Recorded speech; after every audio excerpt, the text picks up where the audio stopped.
V Austrálii som navštívil miesto s rozbitými rodinami. Ľudia boli oklamaní satanom, manželia a manželky sa opúšťali navzájom. To je diablovo dielo. Nech nás Boh v týchto časoch ochráni pred takýmto zlom. Niet lepšieho partnera než toho, ktorého ti dal Boh. Videl som mnoho zlomených srdc a zničených domovov. Potrebujeme zjavenie zlých zvádzajúcich duchov, ktorí fascinujú okom, ničia životy a znevažujú Božie dielo. Ale vždy je za tým telesnosť. Nikdy to nie je čisté. Je to nesveté, nečisté, satanské, diabolské a za tým je peklo. Ak vás nepriateľ pokúša takto, prosím, hneď sa obráťte na Pána Ježiša.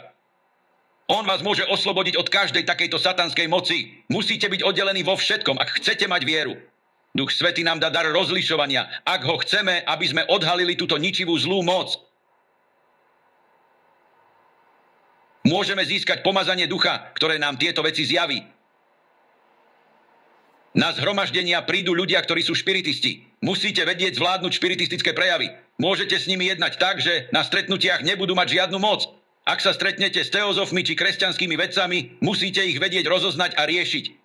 Nikdy sa s nimi nezahrávajte. Vždy sa ich zbavte. Sú lepší vo vlastnej spoločnosti, ak nie sú ochotní zbaviť sa svojich bludov.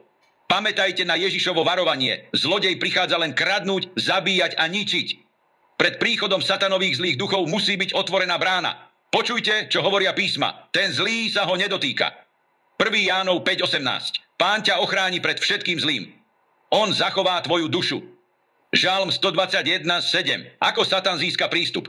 Keď svätý prestane hľadať svetosť, čistotu, spravodlivosť a pravdu.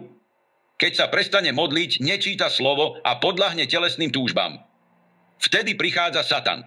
Choroba často prichádza ako dôsledok neposlušnosti. Dávid povedal, kým som trpel, blúdil som. Hľadajte Pána a on posvetí každú myšlienku, každý čin, kým celá vaša bytosť nezažiari svetou čistotou a vaša jediná túžba bude po tom, ktorý vás stvoril vo svetosti.